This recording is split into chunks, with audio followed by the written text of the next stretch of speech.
Good evening, everyone. I'm here to do Stitching Style Tag by Pamela Reed and Curiosity Tag by Donna Murray. The first question of the Stitching Style Tag is my favourite fabric. That would be 28 count Nagana. I prefer even weaves to Aida and linen, but I will stitch on linen and Aida if I have to, but I do prefer Nagana. Hoop or frame. I use Q-snaps for just about all my projects. Do you use a stand or just hold your frame? You just hold my frame. I tried to make one of those PVC floor stands a few months ago, and it was very unstable, but I set it up in my lounge room and I was using it, and then very shortly after, probably in that week, my daughter started crawling and started pulling things, and I didn't want to risk it crashing down on her head, so I put it away until she's a bit older. So hopefully I'll be able to pull it out again when she's a bit more mature. What is your favourite time to stitch? I normally stitch when my daughter's gone to bed. It's usually quiet. Then my husband will be on the computer and I'll just sit with him in the same room and stitch. We don't really watch television, so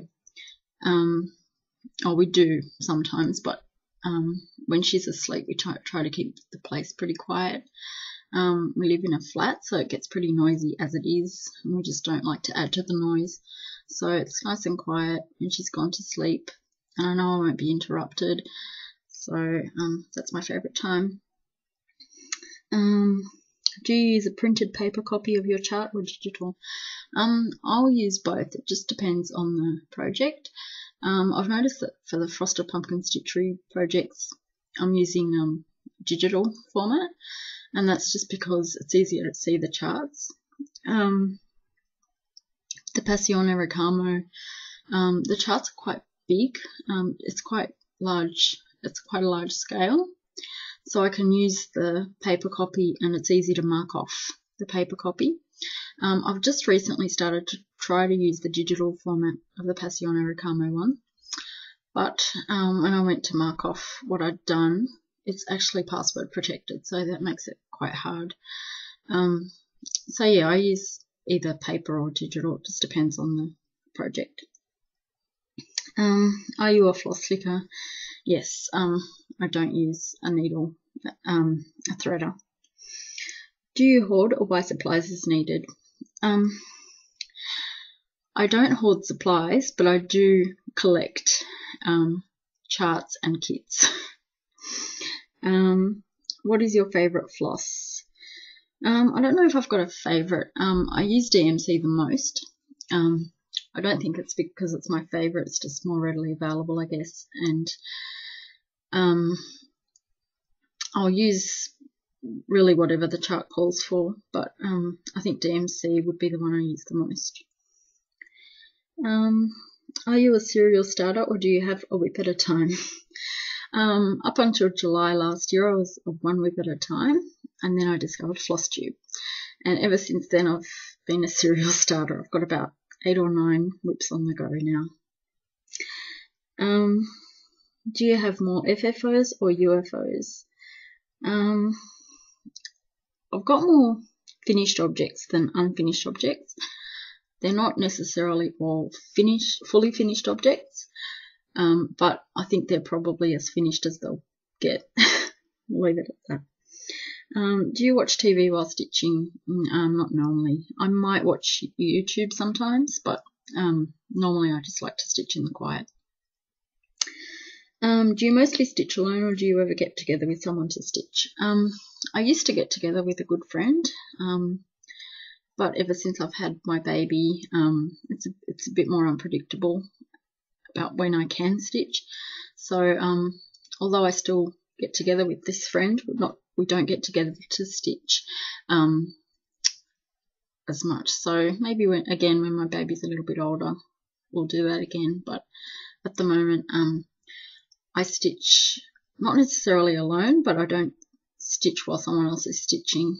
I usually stitch while my husband's in the room, but he doesn't have any interest in stitching at all, so it'll just be me stitching and him usually on the computer. Do you like to experiment and alter things with your charts, or do you stitch them as written? 95% of the time I'll do what the chart says. Sometimes, especially with the Frosted Pumpkin Stitchery, I'll change things up a little bit, but normally I'll just do what the chart says. I'm not really that creative. So, do you bobbinate floss? Yes, I do. Do you start a project in the middle of your fabric or at the corner? I tend to start at the corner. I don't like stitching up. I'd rather stitch from the left and down. So I like to start at the corner, and I'm pretty comfortable with measuring my fabric and making sure that there's enough. So I'm okay with starting at the corner. Do you have a whip rotation? Nothing formal. It's just whatever I set myself goals for the month, and I'll stitch according to those goals normally. Do you use a timekeeper to keep track of how long it takes you to complete a project? No, I don't. I've started using an iPad app. I think it's called Xstitch. It was one that Caroline did a tutorial on a while back. And when I saw that tutorial, I downloaded the app. And all it does is just keep a record of the date you started each project. And if you finish it, you just note down the date that you finish it. But I don't actually keep a time of how long I take. Do you use the parking technique? Only on some projects. Well, I'm using it on one project at the moment. And that's one of my Hades, which I haven't picked up in a while. But the other thing is, I'm not sure that it's the parking technique, but it's a technique that works for me. And I call it a parking technique, but I'm not sure that it's the parking technique. Do you keep your orts? I keep them in a tin, but then I throw the contents of that tin away. It's just so that I don't have to keep getting up to throw them away each time I finish a thread.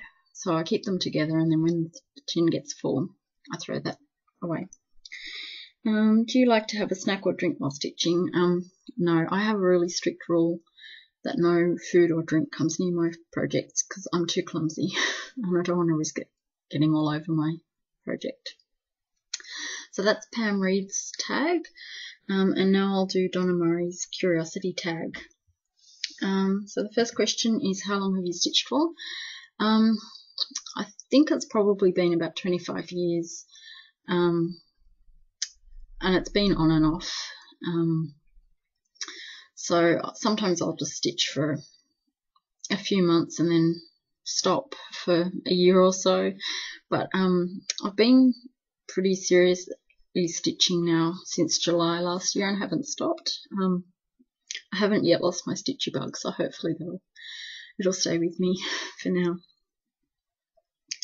Do you prefer framing your projects or making them into cushions or wall hangings, etc.?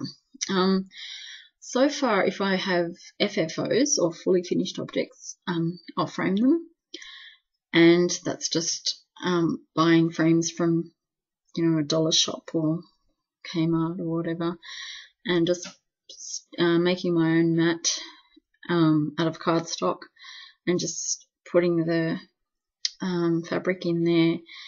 But I don't have a sewing machine, and I don't really know how to sew cushions and things like that, so generally it's framing. Favorite designer? I don't really have a favorite designer.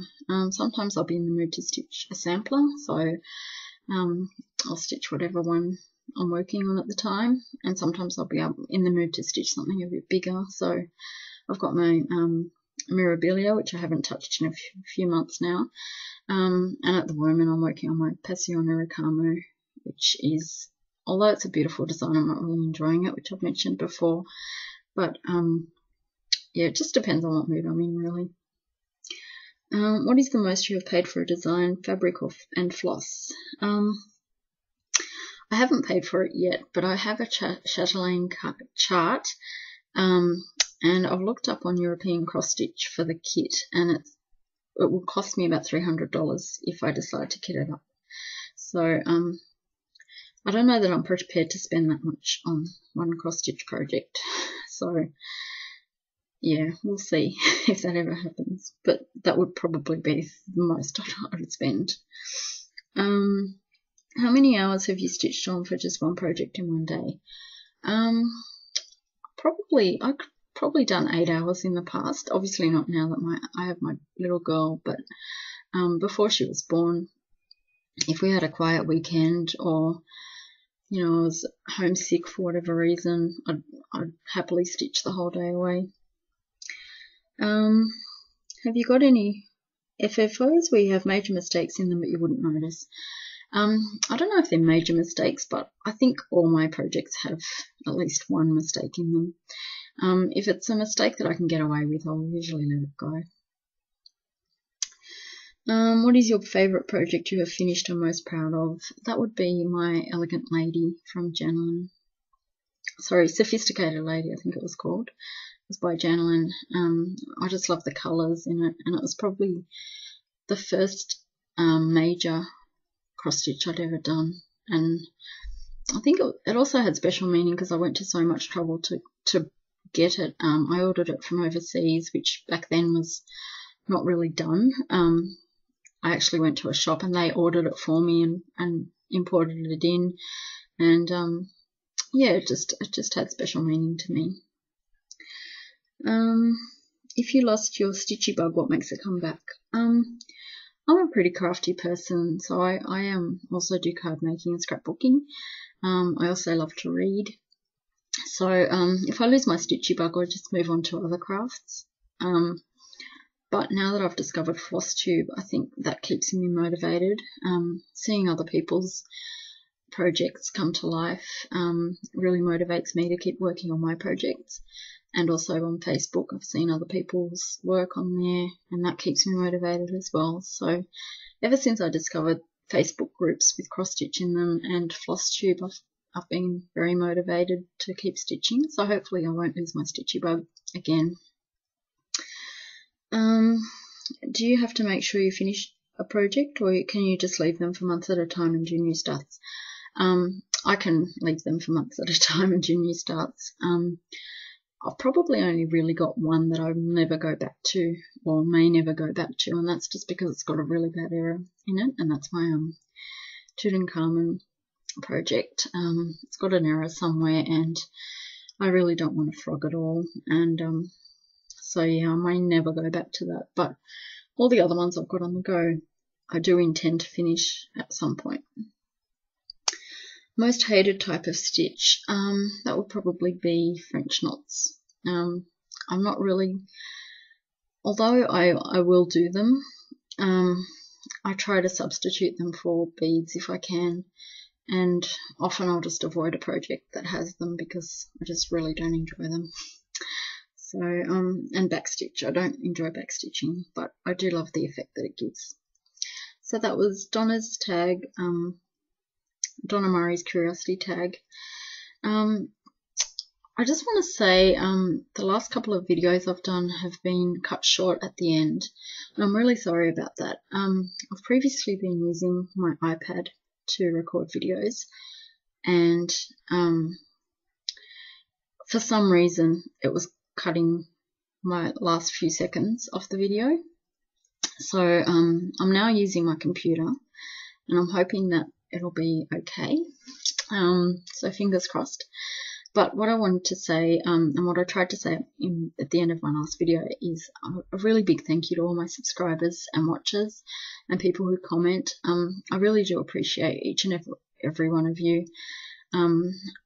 I think I've got over 250 subscribers now, and that amazes me. It's really like, wow, that many people want to hear me talk about cross stitch is really amazing. So and I'm really grateful to everyone for your interest and this community. I'm absolutely loving the FlossTube community we've got going. It's a really great place.